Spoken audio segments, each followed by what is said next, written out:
এবং আমরা দেখতে পাচ্ছি ইসলামী আন্দোলনের কেন্দ্রীয় নেতৃবৃন্দ ছাড়াও বাংলাদেশে ইসলামী রাজনীতির অগ্রদূত যারা, নেতৃত্ব দেন যারা, বাংলাদেশ খেলাফত মজলিসের আমির মাওলানা মামুনুল হক সাহেব এবং অনেক অরাজনৈতিক আধ্যাত্মিক নেতৃত্ব ওলামায়ে কেরামের রাহাবরদের বড় একটা জামাত এখানে উপস্থিত হয়ে আছে।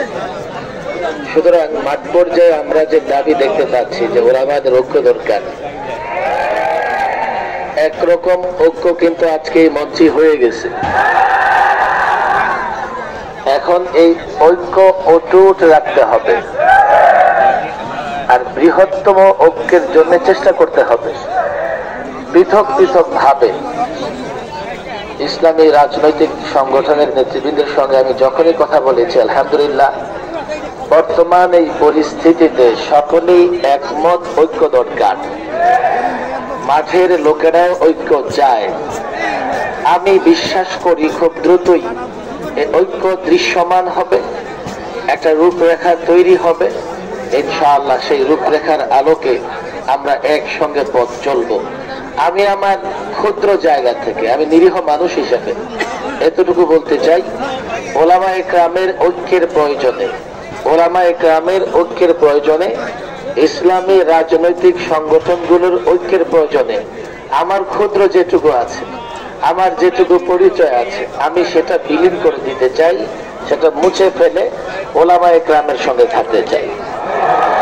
যদি আমরা এই প্রেক্ষাপটে বৃহত্তর ঐক্য তৈরি করতে না পারি, দেশের মানুষ হতাশ হবে।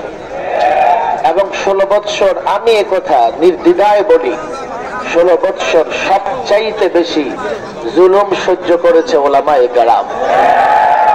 এবং 53 বছরের বাংলাদেশে বর্তমান প্রচলিত রাজনৈতিক দলগুলো জনগণকে সবচাইতে বেশি হতাশ করেছে।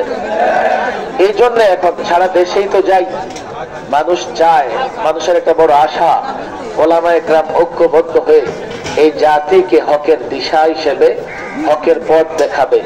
আমি আমার নিজেরটা বললাম এবং আমি অনুরোধ করব আপনারাও বরাবরের মতো চাপ অব্যাহত রাখবেন, যাতে আমরা কেউ ডানে বায়ে না যেতে পারি, সোজা একসঙ্গে থাকবো।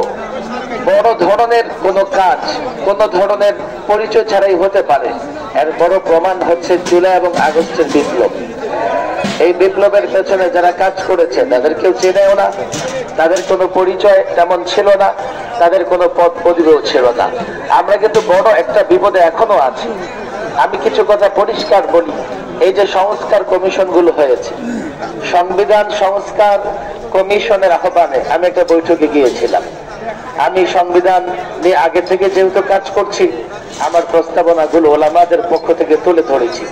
আমি সেখানে গিয়ে দেখেছি সংবিধান সংস্কার কমিশনে প্রায় প্রচলিত রাজনৈতিক দলগুলোর সকলেরই কোনো না কোনো ব্যক্তি পছন্দের সেখানে আছেন, সব দলেরই আছেন।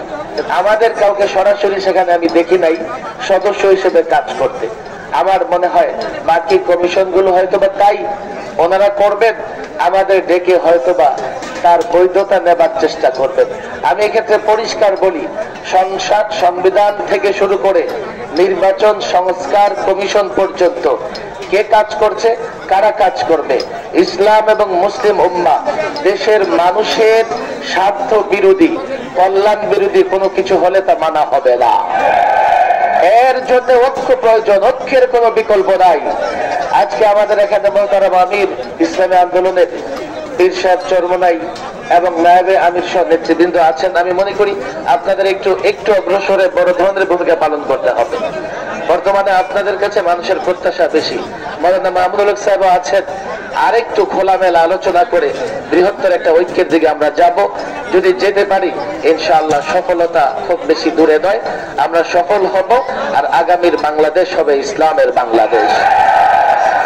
সম্মানিত উপস্থিতি, আমাদের মঞ্চে